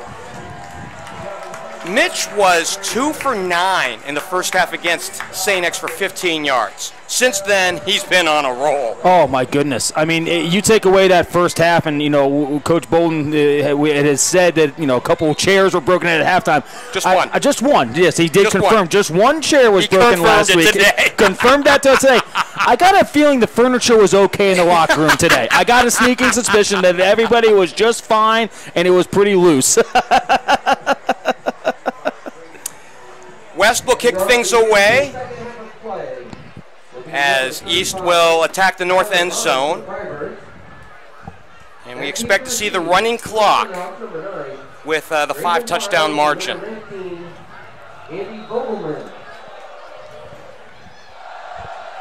So Fogelman and Files back at their own 5 to await the return. Bond kicks it away. And the second half is literally afoot as he kicks this one 7 yards deep into the end zone, touchback. So what else have you seen here at this half as far as other scores have been concerned? We'll take a look just kind of around the city. You know, one that really stands out to me, a team that Moeller has really struggled with in years past. They are up 21-0 at the half against Louisville Trinity. I think they're actually 0-3 in their last 3 times they've played Trinity. So that's really a big one right there. Just, again, kind of cruising through these. Mason up over Hamilton, 14-0. Kings 42-3 at the half over Turpin. Wow. That's a big one. Marymount 30-0 over Norwood. Just cruising down here. West Claremont 14-3 over Little Miami. And Anderson all over my Loveland Tigers 28-0. And we can expect to see, I would imagine, both teams take their time. We're already down to 11 minutes on the third quarter clock. As again, East will attack the north end zone, and Sandhar, beg your pardon, off the left end, and it gives to Eric Davis for a couple of yards, and I think that might be the running mantra for the rest of the game. Well, yeah, I mean, Eric Davis is really about all they got back there in the backfield that can do anything or has experience to do something with the football. With Aiden Troutman going down, you're down to really a third-string quarterback. We kind of find out there at halftime with their second-string quarterback already out with an ankle injury or Achilles injury, excuse me. So, yeah, you know, right now you just got to get in there and manage the offense. You got to, you know, simple plays. Your playbook's going to be about 4 or 5 plays long, and that's about it. Taylor and Vogelman out to the right. 10:13 on the clock. And they, again, another dive play for Davis right into the heart of the line for a couple. Now I bring up the name of Bryce Taylor, who wears number 2, because of course that was Caleb Van Hooser's number. Yeah. And that's the number that both teams have emblazoned as a sticker on their helmets here tonight. All of them, I saw all the coaches for West and East also have number 2 on their sleeves as well. Great tribute, fantastic tribute to the family of Caleb Van Hooser, excuse me. And also Drew Pacoda, who was also recognized in the pregame as well, who had passed away. I believe he was a class of 2017 grad who had passed away in the last week. 3rd and 3, down in distance with 9:26 to go. Here in this third, 35-0 Lakota West.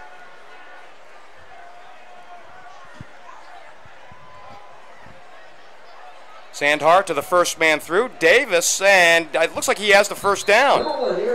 Good push as we see Aiden Seareveld, the 4-star, 5 yards ahead of where the contact was. Well, if you can do this, and you can get into a third and manageable situation, you know, get into that 3rd and 5 or less, 3rd, 4, 3rd and 3, like they just were there, you're going to have opportunities to get a first down with a running back like Eric Davis. And especially if you got the Seaverfelds to run behind, you got something there, okay? It's how long can that last? You know, that's really the question mark right now for Lakota East offense. Gain of 6, and they move the chains with 8:35 left to go here in this third. Davis and Bobby on the stop, but they reset, and it's 1st and 10. Another run play off to the right for Davis, and he gains a few yards on that one. And coming from the backside, Mike Brandkamp who really did a good job. He's the right side backer, and he went all the way across the field, across the hash marks, and was able to make the stop. Well, when you got a player that's able to do that and recognize where it is, but you got to have the speed, you got to have the wherewithal to know that, okay, I'm going to leave my assignment now to go make a tackle on the far side of the plate. You got to understand where you're at, where the ball is on the field. There's a lot that goes into that. It's not just a split-second decision. I mean, he had to think about that. 2nd and 7. Long count for Sandhar as he works his way back in under center. And given, and again, they go to yet another quick hitter to Davis. Brandcamp in there, as well as big 97 as well, Gabriel Flores. So it brings up, again, this is the situation right now. You got a third-string quarterback. If you can get into these third and manageable situations, that's all. That's really what you, as a coach for Lakota East right now, that's all you can do. Get them into a winnable position with a down and distance. 3rd and 3, that's a winnable position. We can win at that. It's been an unusual game in terms of drives here tonight. As you go back to the first quarter, we had one drive, just one for each team. In fact, East didn't get to finish their first drive. And a little quick hitter again, and Elijah Davis in the backfield as he stops Eric Davis. A loss of 1. He snuffed that thing out from the get-go. Man, he just absolutely saw where the ball was going before pre-snap, had an amazing pre-snap read, and boom, met Davis right at the line of scrimmage. Ball's on the 39-yard line, and we'll see Aiden Sierrevelt back to punt with 6:10 to go. And the ever-dangerous Trent Lloyd, who told me to get ready tonight, is back at his 25. Beg your pardon, it's Remy. Remy at his own 28-yard line calls for the fair catch. Otherwise, Harrison Clute would have told him hello. Yeah, I don't think Trent quite prepared us for this. I mean, I know he said get ready, but 35-0 at the half. Yeah, I don't know if I was quite ready for that one, Trent. 38-yard punt, nothing on the return, and with 5:59 left to go, literally half the quarter has gone by on the running clock. We'll see if the starters will get one opportunity here for Lakota West.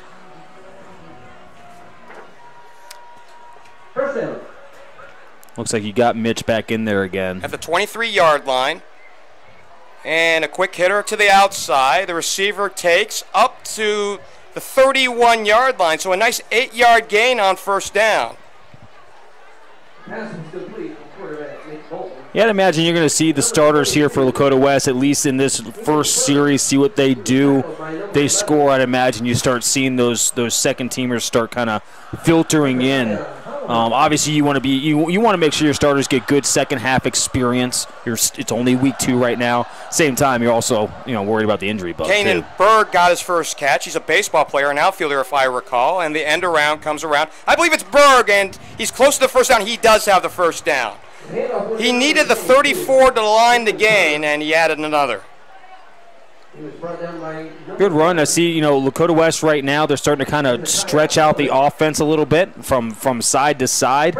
And, I think that's key. Right now they're up big. You can start working on some things. You can start maybe running some plays that, you really had practiced all week long but haven't had a chance yet to get into your offensive rhythm here tonight. So they're going to start seeing a lot of different things out of Lakota West here. Triplets to the right. Hezekiah Holloman, by the way, my favorite name, on the stop, and the give to the running back for a few yards, right into the teeth of the defense. Good pushback, by the way, for East, but we got a gain of, I believe, 3. No, they're going to call it 4. So Guedes Gonzalez gets the carry for 4.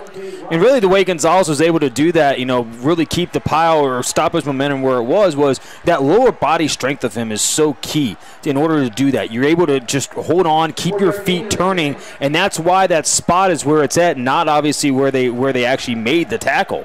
Gonzalez expected to get some carries here in this ballgame with the score this lopsided. In fact, if you recall, I believe it was week 5 a year ago, he scored against Hamilton at their place over the Schwarm. Flag on the play, and the quick hitter back outside, and a first down and more out to midfield. But we'll see what the flag is. Pass was complete for quarterback Nick Bolin. The number 8, Scott Johnson. And it looks like we got a West player down. Not sure who that is. He's holding his arm. Flag on the play. So we got a flag. We have a player down. I believe it's an East player, by the way. Is it? As we have an official stop with 3:16 left to go on the play. We have to sort out what the flag is. Otherwise, well, you know, we understand what if it's against West. And I think it came in their offensive backfield, by the way. 3:16 left to go here till the end of the third, 35-0. By the way, the last time Lakota East won in the series, it was Week 7 in 2018. So we're talking 4 years ago. October the 5th, right here at the Hawks Nest, they blew out West, 36-3. And I'm going to butcher this name, so hang with me here for just a second as I'm trying to collect my thoughts on how to pronounce this.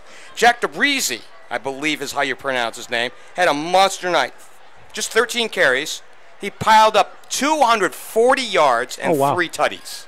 Yeah, that's mildly impressive. Wow, that is very much impressive. And you see right in front of us, and it's just below the reach of your screen at home, that all the Lakota East players that aren't in the huddle out on the field are taking a knee right now and dealing with their player. They've lost a lot. I mean, in so many ways. But to recall just what's happened on the field, they lost Stephen Embry for the season last week on a punt return. He had fractured a femur and torn 3 ligaments. He's already had surgery and he's okay. And Stephen, if you're with us, I would imagine that he's down on the field. But if he or his family are out around listening to us, we tell Stephen that we're wishing him well and a speedy recovery. Aiden Troutman went out in the first half as he was sandwiched between a couple of players. Too early to speculate. We're just going to put it this way. It appears that he may have had a knee injury, and he has not returned here in this game. Yeah, you know, unfortunately, early on, injuries early on in the season are truly detrimental, and they're the ones that burn and hurt the most. And so happy to see him get off the field and be able to walk off. And it's Justin Green, who's both a wide receiver and a safety on this team, and he's able to walk off under his own power. Senior defensive back, and he's got a bright future ahead of him as well. And to punctuate loss, of course, you know, we came into this game understanding and unfortunately knowing about the passing of Caleb Van Hooser, who, if you remember a year ago, it was week 3 here for our game of the week. We saw him electrify the crowd to start the second half on a 90-yard kickoff return for a score down to the south end. So impressive. What an amazing player to watch play this game. Give to the back, into the line. Might have gotten a yard. So 20.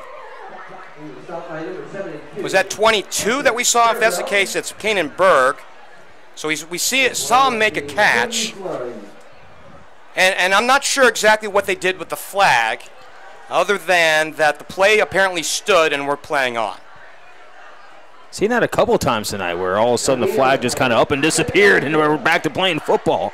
Well, and this is why I'm a big proponent of Mike's on referees. Yes, 100%. End around give. It's to Remy again. He exploded for 55 back in the first half to punctuate and give an exclamation point in this ball game. He's close to 10 yards on that pickup to bring up 3rd and short.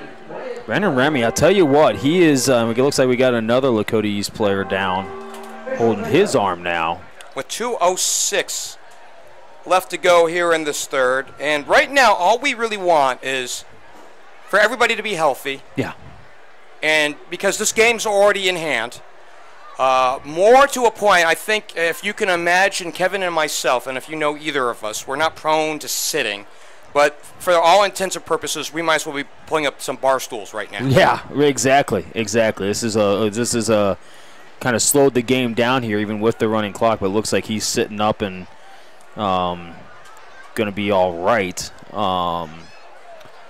yeah, for Lakota East, this is tough. This is difficult sometimes. A difficult situation to coach through, especially. That's the middle linebacker. We saw him go out for a catch tonight, Jake Reisner. So he's able to get up. And to your point, right, not the hottest of nights. In fact, if you think back to last year, well, we had a blazing August to start off the football season, and we saw cramps and muscle injuries everywhere. And I think, if I recall, I can't speak for you, partner, but I did lose maybe about 5 pounds in that first couple of weeks. I think the first 2 weeks I had a cramp just walking up to the press box. I mean, my goodness, it was sweltering. It was like a snow cone in Phoenix. It was melting so fast. 3rd and 3, down in distance. Bolden in the pistol, and he'll throw out to the right, and it's caught, and it's Remy again! Off to the races he goes! 41-0. Mercy on a 43-yarder on on 3rd down. Mitch Bolden to Remy. I mean, that's it all night long. That's it. I mean, what a play, what a catch, what a throw by the quarterback, Mitch Bolden again. I mean, this is a highlight show here tonight, partner. 3rd touchdown of the night for Mitch Bolden. He's now got 5 on the early part of the season. It's a 3rd total for Brennan Remy. He's had a coming out party. Oh, my goodness. Point after is good. 42-0 with 1:50 left to go. I mean, you really can't say enough about the play of Mitch Bolden here tonight. I mean, you just go back to that last touchdown to Remy right there. The way he caught the ball, went through his progression, threw an absolute missile of a ball. There was no doubt about it where it was going to. He led his receiver into the end zone. I mean, this is something that I'm just so impressed right now. It's honestly, there's not enough words right now to express how impressive it is watching this live and watching Mitch Bolden command this offense. And I think what's so impressive for you and I is we've seen him so often. And we've seen him grow as a quarterback from where he started last year to where he is now. I mean, wow. That's the only word I can think to describe it as wow. 7-play drive, 77 yards. It took just about 4 minutes off the clock, capped off by the 43-yard touchdown connection from Bolden to Remy. And that little skinny post is now going to be the nightmare of every defensive coordinator in the GMC the rest of the year. I mean, you got to figure you got to cover Malik Hartford, you got to cover Brennan Remy, and you also got Trent Lloyd there. And then, oh, by the way, Mitch Bolden can run the ball too. I mean, those are 4 guys right there that you got to defend. I mean, that is insanely hard to do for any defensive coordinator, let alone somebody at Division I level here in the state of Ohio. So another touchback, and that has been the name of the game for the strong-legged Tyler Bond, who split duties a year ago. In fact, if you recall a year ago and thinking about this, he split time, and last year Lakota West had a lefty and a righty kicker. This year it's just a lefty, right? So it's hard. You got to credit Aaron Peters, who's the holder on this. He gets the Kyle Decker Award, by the way, for having to go with the southpaw. Yeah, I mean that's just something you kind of got to get used to. Kyle Decker, great collegiate holder, and he wears that with great pride at Miami University. He's actually on a call here tonight on another station, but yeah, that's something that going left to right, that's got to be difficult for any holder. The throw out to the right, complete to Davis, and he's got a 1st down. And see, Jeff, that right there is what I would like to see East start to do more of. Get Eric Davis the ball in space. Let your passing game start to kind of extend your running game out. You can pound him inside all night long, all you want, but again, if you don't do something different, you're never going to keep that Lakota West defense on their heels then. They're always going to know, okay, there's a 90% probability this ball is going right in the middle. And we officially have the 2nd team in for Lakota West on defense. We can expect to see them offense the same way as we come down to the end of the 3rd quarter. 7 more on the board tonight for Lakota West. As we go to the 4th, 42-0 here in Liberty Township. Back with the 4th when we return here on Chatterbox Plus.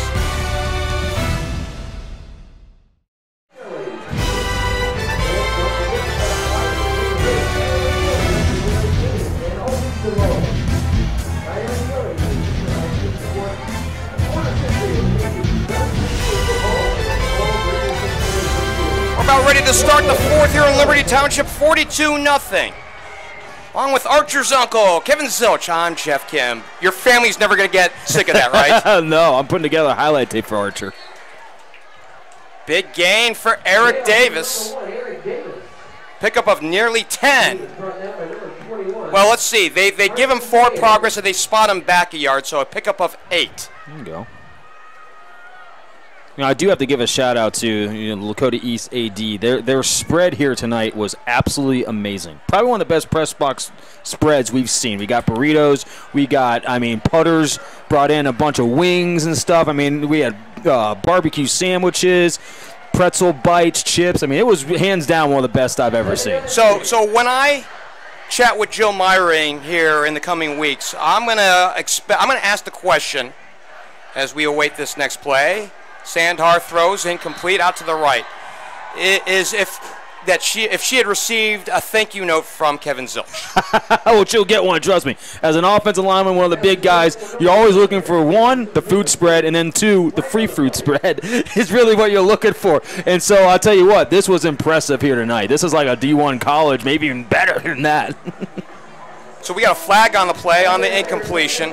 It's against Lakota West, pass interference, and they're going to perpetuate this drive, and right now you're looking for moral victories. I think tonight's moral victories, if you're Lakota East, get Eric Davis 100 yards and get on the board, and I think, honest. So in these situations, the way I always coached is, hey, small victories. Okay, hey, guys, listen, I want to get 4 first downs on this drive, and let's get some points on the board. If that's a field goal, that's a touchdown, that's our goal. Score doesn't matter right now. That's the only thing that matters is getting points on the board either way. Sandhar back to throw, throws out to the side, and complete. Andy Vogelman, the split end, gets his first catch of the night. And going back to that last thought, as a coaching perspective in a game like this, I've been in games like this. I've had to coach in games where you're down by 40 points going into the third quarter. And you have to create small, obtainable victories. All right, because if your mind is just set, I got to score 40 points in one quarter, nobody's going to be able to do that. Small, obtainable victories, which you can do here. Get a first down, get them 100 yards, get points on the board. Those are easy, attainable goals for anybody to achieve. Davis gets the give. He's met at the line, a whole bunch of them, and we saw Sam Darla, 6'2", 260, a senior, on the top end of that pile.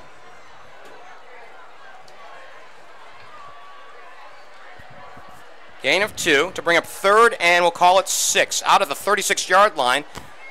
So we met the clock down to 9 minutes left to go here in this ball game as we look to finish up week number 2 here in the high school football season. That's hard to believe it's week 2 already. Whoa. In August, a hot August night, deep drop for Sandhar with time. He throws over the middle, incomplete, in and out of the hands of his receiver. Well, that was about the best look he's had, really the best passing look that Lakota East has had all night long. Got to be able to come up with that ball. Sandhar's got to lead him a little bit more with that throw. But, for Lakota East right now, it looks like they're going to keep their offense on the field, and that's what I would do. Why not? Fourth and 6, you're in enemy territory at the 36-yard line. You don't have a lot to gain by punting here, and you certainly don't have, I don't believe you have a 50-yard leg in anybody, Severveld or otherwise. Sandhar back to throw. Now flush from the pocket. He throws. It's incomplete, and it's a turnover on downs intended for the split end, Andy Vogelman. Or as it Reap.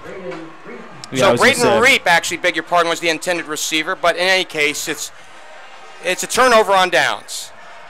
Yeah, that's tough. It's just tough for Lakota East right now, and I think you just got to kind of keep in their minds, keep their heads up. It's only week 2. We got a long season left to go. And then just, again, I go back to those small, obtainable objectives. Get first downs, put points on the board. That's what we got to do in this drive or right now for Lakota East defense. Hey, we got to stop them. Get a 3 and out right here. That's our goal for these next 3 plays is 3 and out. 1st and 10 at the 37-yard line.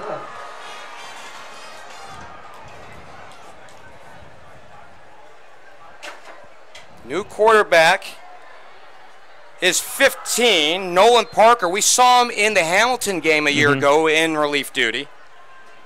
15, Nolan Parker on the quarterback keeper. So a little keeper, and I don't think he gained anything. Second down.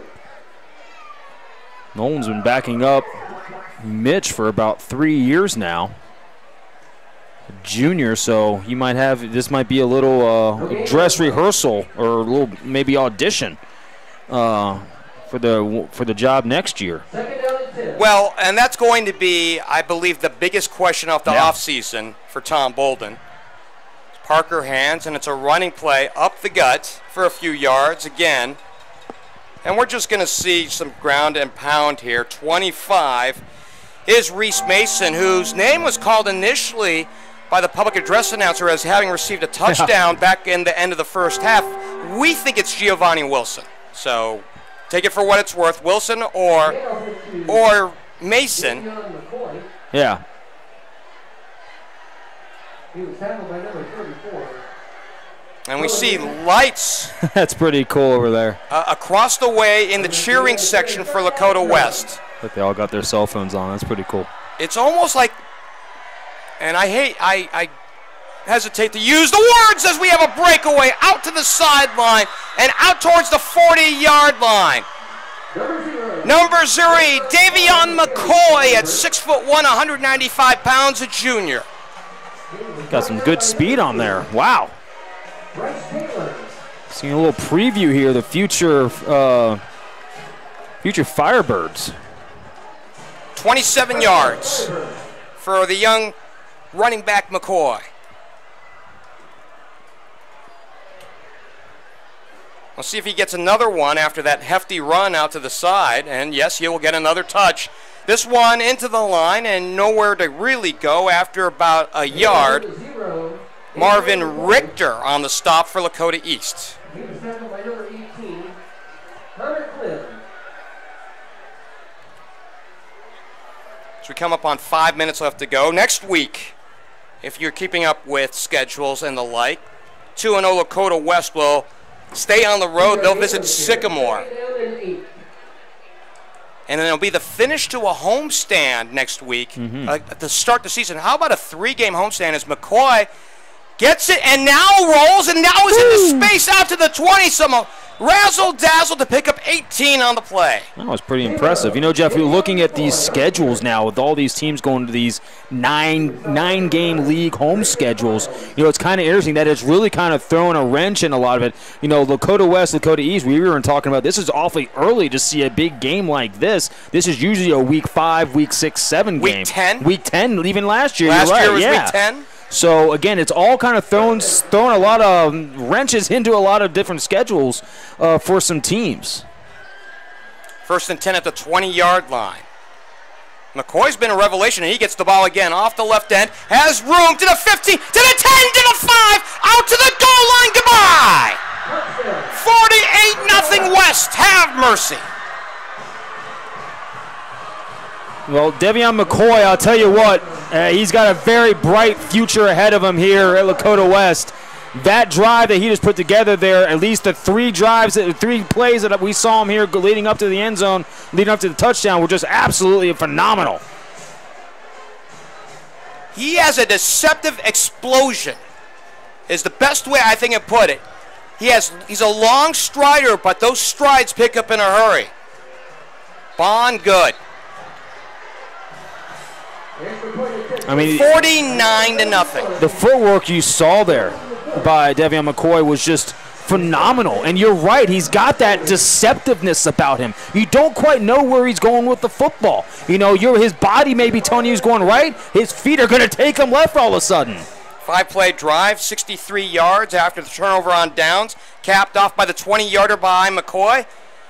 Bond's extra point is good, 49-0 with 3:58 left to play here in week number 2. Yeah, this is exploded wide open, I'd say.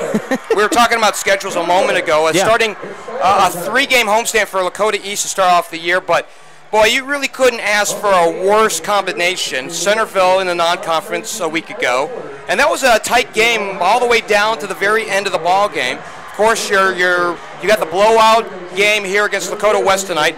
Then it's Princeton next week. And if I recall, they put up 61 in a game a week ago. They did that. They were up 21-0 at the half over Coleraine already. I'll tell you what, the Princeton Vikings might be a big team. There's going to be contenders in this league. They were last year. I think they're even better, or might have even more weapons going into this year. And Coach Andre Parker over there, I mean, that guy was at Winton Woods for a long time. He built an amazing program there. He's a winner. He knows how to develop programs like a Princeton and bring them back to really where they once were back in the late 70s and 80s. Some histrionics by Tyler Bond, but he's good now, and he'll kick it away. Pinwheeling out to the 5-yard line. Return coming. It's Vogelman out to the 10 to the 15, down the seam to the 16-yard line.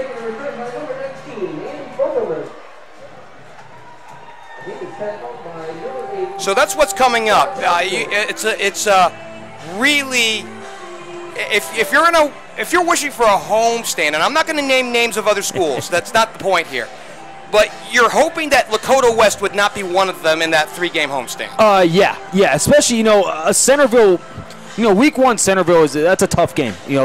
Centerville is a very tough Dayton team, probably one of the toughest ones you'll see come out of the Dayton area. And then you're right, you go right into this buzzsaw here with Lakota West, and then you got another one with Princeton. The only advantage really you have is that they're home games.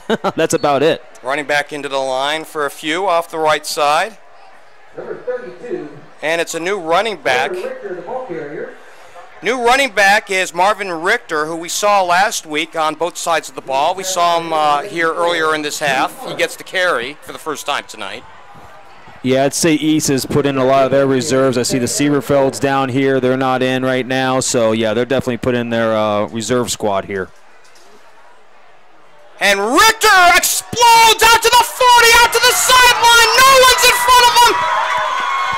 We'll see. He's out to the 20, down to the 10, to the 5. He's short of the goal line. First and goal coming up. On a pickup of 75. Well, that's what you got to build off of here. That's what you got to do. You look at the way he just ran the ball there. That's got to get you energy, right? That's got to get your team up here. You got a minute, 90 seconds left to go in the ball game. It's anything positive right now. You got to hang your hat on if you're Lakota East, and that's what you got to do right there. Anthony Henderson, a defensive back on the stop. First and goal from the 4 officially. The running play into the line, right into that teeth of that defense, and maybe a gain of 1. So Richter again, and Cam Thomas, one of the reserves, in on the stop. Oh, got to get it in here. This is huge. This is what you're going to hang your hat on. You got 3 timeouts. I'd use them all. I'd use everything here. Get a touchdown. Get in the end zone here. They give Richter to him short of the goal line. So it looked like he had a push off that left side, and he was stopped by Aaron Cayo. I'm kind of shocked he didn't take a timeout there. I mean, you can't take him with you, but down to 30 seconds. You need to score here. Richter's in the backfield. And we have a new quarterback in as well. And the pitch back to the left side, short of the goal line. So it was the carry by Chauncey Peck as we're down to 5 seconds, and I don't know if you can get another playoff, and now we may have a timeout. We have a stoppage of the clock with 3.4 left to go. Yeah, and Jeff, I would have taken a timeout there, set everything up, get it, just get some points on the board. It was an official timeout there. I think they're going to be able to get this play off, though. Richter to the goal line. Is he in? Touchdown! To end the ball game. On the final play of the game, Lakota East gets into the end zone, 49-6. That'll do it. The double zeros on the clock. I mean, that's exactly what you needed. That you can hang your hat on that. You got the JV's got some great action in there, and again, it's you can walk out of here with at least something, at least something to hang your hat on. So it's not a thing that we normally see. A touchdown at the very last play of a ball game for one, and one to avoid the shutout. Yeah. But that's what we have tonight. And the final tonight is official, 49-6, as West walks away with the win. 2-0 is their record. I mean, just there's not enough I can say really about the Lakota West offense here tonight. It's about as complete as I've ever seen an offense in week 2.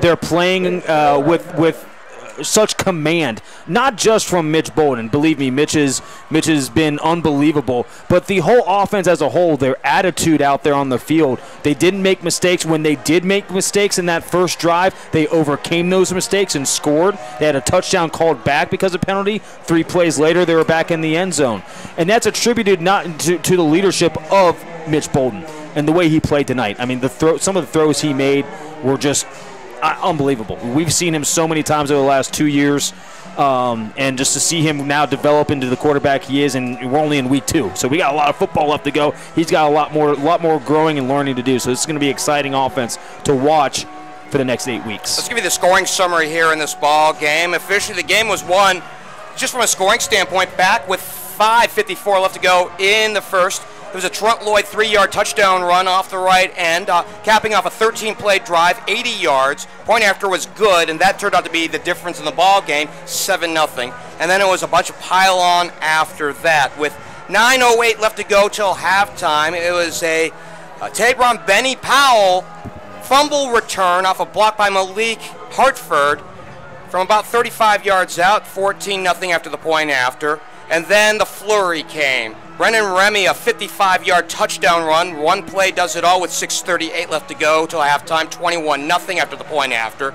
Then Bolden to Remy for 34 yards, point after good, with 1:48 left to go till halftime, 28-0. And then it was Bolden to Wilson from 11 yards out, point after good, 35-0 with 44.9 left to go till halftime. And then the scoring in the second half, again, Bolden to Remy from 43 yards out, point after good, and with 1:50 left to go in quarter number 3, it was 42-0.